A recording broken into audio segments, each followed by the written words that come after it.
Hello everyone, जय भीम, नमो बुद्धाय। स्वागत है आप सभी का ट्रुथ लिटरेचर में। आज हम समझने का प्रयास करेंगे क्या यादव या फिर अहीर समाज कृष्ण के वंशज हैं या फिर नहीं। इस वीडियो को आप अंत तक जरूर देखें और आप फिर उसके बाद कमेंट कर सकते हैं। आपके कमेंट का हम स्वागत करेंगे। तो आइए समझते हैं। तो सबसे पहले हम यह जानने का प्रयास करते हैं कि यादव समाज ने या फिर अहीर समाज ने यादव सरनेम लिखना कब शुरू किया। तो आइए देखते हैं। तो जैसा कि हमने पता किया एआई से, तो एआई ने बताया अहीरों ने यादव उपनाम 20वीं सदी की शुरुआत में खासकर 1920 के दशक के आसपास लिखना शुरू किया। मतलब कि यादव जो सरनेम है आज से 100 साल पहले लगाते थे, उससे पहले यह सरनेम नहीं था। उससे पहले लोग अलग सरनेम लगाते होंगे। इसकी वजह से यह सारा कंफ्यूजन पैदा हुआ। तो जिसका उद्देश्य ये लोग समझते थे कि यादव को पहचान बढ़ाना देना और इनका जो मुख्य काम है चरवाहों और दूध बेचने वालों के रूप में जुड़े हैं। कुछ यादव अपने आप को यदुवंशी क्षत्रिय भी बोलते हैं। तो हमने महाभारत के, आप लोग यह महाभारत का आदि पर्व देख सकते हैं, सर्ग 64 और श्लोक 5, 6, 7, 8। जब इस श्लोक में हम देखेंगे तो इसमें जितने भी क्षत्रिय हैं उनको ब्राह्मणों का नाजायज संतान बताया गया है। मैं यह खुद से नहीं बोल रहा हूं, आपकी महाभारत बोलते हैं। इसको वेरीफाई करते हैं, आप लोग कहीं नहीं जाना। तो जब हम देखते हैं इसका श्लोक संख्या 4, तो इसमें क्या लिखते हैं। पूर्व काल में जगदम्बिनी के पुत्र परशुराम ने इस भूमंडल को 21 बार क्षत्रियों से रहित करके महेंद्र नामक श्रेष्ठ पर्वत पर तप करने लगे। तो जब परशुराम ने क्षत्रियों को 21 बार धरती से विहीन किया, उनको खत्म किया और वहां पर तप करने लगे पर्वत पर। इसके आगे श्लोक संख्या 5 में हम क्या देखते हैं, लिखते हैं, हे राजन, जब पृथ्वी जामदंग भार्गव के द्वारा क्षत्रियों से रहित कर दी गई, तब गर्भ को धारण करने की इच्छा वाली क्षत्रियों की स्त्रियां ब्राह्मणों के पास गईं। जी हाँ, यह मैं खुद से नहीं बोल रहा हूँ, आपकी महाभारत में लिखा है।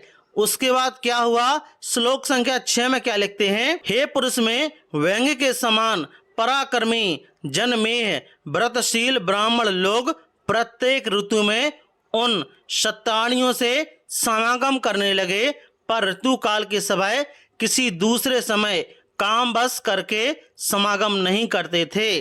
तो जो क्षत्राणियां थी, यहाँ पर क्षत्रियों की जो स्त्री थी, इनके अनुसार मैं खुद नहीं बोल रहा हूँ, मैं बार बार कह रहा हूँ, वह ब्राह्मणों के पास गई, उनसे समागम किया।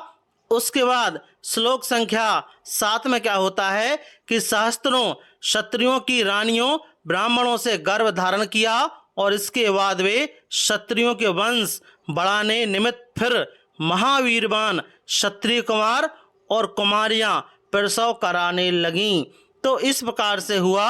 और श्लोक संख्या 8 में लिखते हैं, इस प्रकार क्षत्रियों ने अच्छी तपस्वी ब्राह्मणों के वीर और क्षत्राणियों के गर्भ से लेकर दीर्घायु प्राप्त कर धर्मानुष्ठान करके वृद्धि पाई गई थी। इससे फिर ब्राह्मण आदि 4 वर्ण पूर्ण हुए। तो इस प्रकार से हम देख सकते हैं कि इनके धर्म ग्रंथों में क्षत्रियों को ब्राह्मणों की नाजायज संतान बताया गया है। मैं आप लोगों से पूछना चाहता हूं, क्या आपको यह स्वीकार है? यदि आपको यह स्वीकार है तो फिर कोई बात नहीं है। अब हम आ जाते हैं जाति भास्कर किताब में, जो कि पंडित ज्वाला प्रसाद मिश्र ने लिखी है।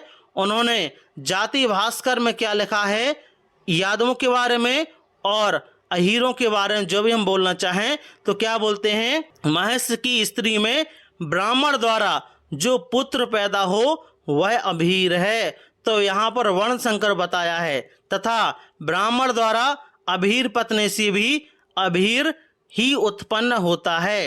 इनका समूह घोष में रहता है, जहाँ बहुत सी घास तृण हो तथा समीप में जल हो, वहाँ निवास होता है। भेड़, बकरी, गौ, महिषी आदि को तृष्ण जल से पुष्ट करना इनका काम है। दूध, दही, घी, मठा, घन की प्राप्ति के लिए बेचे। यह धर्म शूद्र जाति से कुछ हीन है, मतलब शूद्र जाति से भी इनको हीन बताया गया है। बहुत से लोगों का मत है कि अभीर शब्द को बिगाड़कर अहीर बन गया। इस जाति में इनको विवाद है। इस समय में कोई अपने को क्षत्रिय वंश में कहते हैं, तो कोई इनको वैश्य वंश में कहता है। मनु क्या कहता है? अम्बष्ट की स्त्री में ब्राह्मण से अभीर की उत्पत्ति मानते हैं। तो इस किताब के अनुसार भी अहीरों को वर्ण संकर बताते हैं, और उनका काम क्या है यह भी बताते हैं। यहाँ पर उनका क्षत्रियों वाला काम नहीं बताया गया है। इसके बाद जब हम कृष्ण से संबंध जोड़ने की बात करते हैं, कुछ लोग बोलते हैं कि इनका तो कृष्ण से संबंध है। तो इसमें क्या लिखा है कि जो श्रीमद् भागवत, उसमें क्या लिखते हैं कि कृष्ण जी संस्कार के लिए स्वयं गर्ग मथुरा से आए थे, इसलिए अभीर शब्द क्षत्रिय कुल का नहीं है। फिर से सुन लो, अभीर शब्द क्षत्रिय कुल का नहीं है। आर्य समाज की बदौलत यह यज्ञोपवीत करते हैं। मतलब कि जो 1860 के आसपास जो आर्य समाज बनाया गया था दयानंद सरस्वती ने, उसके अनुसार इनका यज्ञोपवीत होता है। परंतु हमारे पास इनके किसी प्रत्येक प्रमाण आवे तो हम इसका दूसरी बार लगा देंगे। इस प्रकार इतना ही लिखना ठीक समझते हैं। मतलब क्या है इसका कि इनका कृष्ण से किसी भी प्रकार का संबंध नहीं है, वरना अभीर को वर्ण संकर क्यों बताते, उनको गालियां क्यों दी जाती। अब हम देखते हैं महाभारत के सभा पर्व के अध्याय नंबर 29 और श्लोक 8 और 9 में, उसमें क्या लिखते हैं। तो इसमें चर्चा की गई है नकुल ने जो क्षेत्र जीते थे उसकी चर्चा की गई है, जो कि हम देखेंगे 8 और 9 में। तो इसमें क्या लिखते हैं, माध्यमिक तथा वाट 1 ध्वजों को जीतकर आगे को पधारे। इसके बाद फिर पीछे लौटकर पुष्यारण्य में रहने वाले उत्सव संकेत नामक मिलेच्छों को पुरुषश्रेष्ठ नकुल ने जीता। सिंधु नदी के किनारे जो महाबली ग्रामीण गण थे उन्हें भी नकुल ने जीता। इसके बाद आगे क्या लिखते हैं कि सरस्वती का आश्रय लेकर मत्स्य देश में रहने वाले जो शूद्र और अभीर गण थे, मतलब शूद्र और अभीर गण थे तथा पर्वतवासी थे, उनको भी जीता। तो यहाँ पर इनको भी शूद्रों की श्रेणी में रखा, और उससे पहले देखा कि इनको शूद्रों से भी हीन बताया गया। मतलब कि अनित्यज अछूतों के आसपास हम बोल सकते हैं। इसके बाद जो हमारे पास नेक्स्ट प्रमाण है वह है महाभारत का जो मौसल पर्व है, जो कि आप चाहें तो महाभारत की किताब में क्रॉस वेरीफाई कर सकते हैं। यह इसका 6ठ खंड मतलब कि 6वां वॉल्यूम है और चैप्टर 7 मौसल पर्व का। इसमें हम 4753 देखते हैं। तो इसमें क्या बताया गया है कि जब यादव वंश का नाश हो जाता है तो अभीर उन पर चढ़ाई करते हैं, उनको लूटते हैं, और इनके बारे में क्या बोला गया है आप लोग खुद पढ़िए। तो श्लोक संख्या 47 में क्या लिखते हैं कि लोभ से उनकी चित्र की विवेक शक्ति नष्ट हो गई तथा अशुभदर्शी पापाचारी अभीरों ने परस्पर मिलकर सलाह की।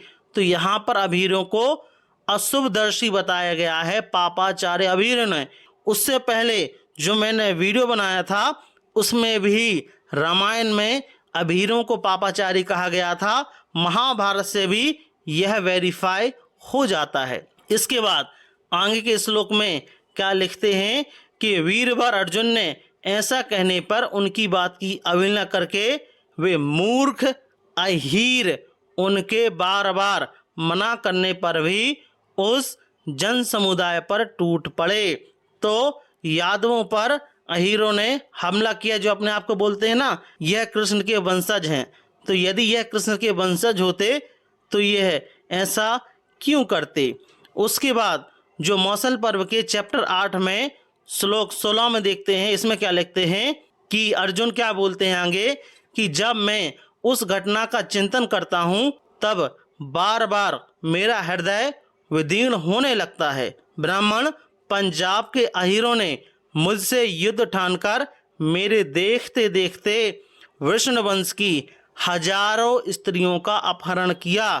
तो यदि यादव या फिर अहीर कृष्ण के वंशज होते तो उन्हीं की स्त्रियों को क्यों उठाते, जो कि वृषणी वंश की थी, वह भी एक वंश था, कृष्ण से संबंधित था, तो क्यों उठाते।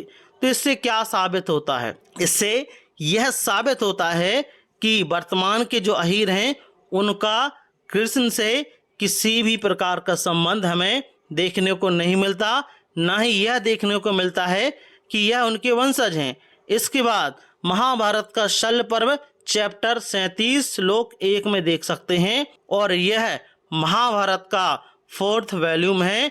इसमें आप क्रॉस वेरीफाई कर सकते हैं। तो इसमें क्या लिखा है, राजन उपदान तीर्थ से चलकर हलधारी बलराम बिशन तीर्थ में आए, जहां दुष्कर्म प्राण शूद्रों और अबीरों के प्रति द्वेष होने से सरस्वती नदी विनष्ट अर्थात अदृश्य हो गई, इसलिए ऋषिगण उसे सदा विनाश तीर्थ कहते हैं। तो इससे भी यही साबित होता है कि शूद्र और अबीर के प्रति जो दुर्भावना जो की गई है, इससे आप लोग देख सकते हैं। तो इस प्रकार से हम समझ सकते हैं। तो हमने यह समझने का प्रयास किया इस वीडियो के माध्यम से कि इनका यादवों का कृष्ण से, जो कि वर्तमान अहीरों का कृष्ण से किसी भी प्रकार का संबंध हमें देखने को नहीं मिलता है। यह बात मैं खुद से नहीं बोल रहा हूँ, आप भी के प्रमाणों के माध्यम से बोल रहा हूँ, वरना इनका समय समय पर अपमान ग्रंथों में तथा वर्तमान में क्यों होता। आपका इस वीडियो के बारे में क्या मानना है, प्लीज़ हमें कमेंट बॉक्स में ज़रूर बताएं। यदि आप ट्रूथ लिटरेचर पर नए हो, ट्रूथ लिटरेचर को आप सब्सक्राइब जरूर करें, साथ ही साथ हमारी वीडियोस को शेयर जरूर करें। जय भीम, जय भारत।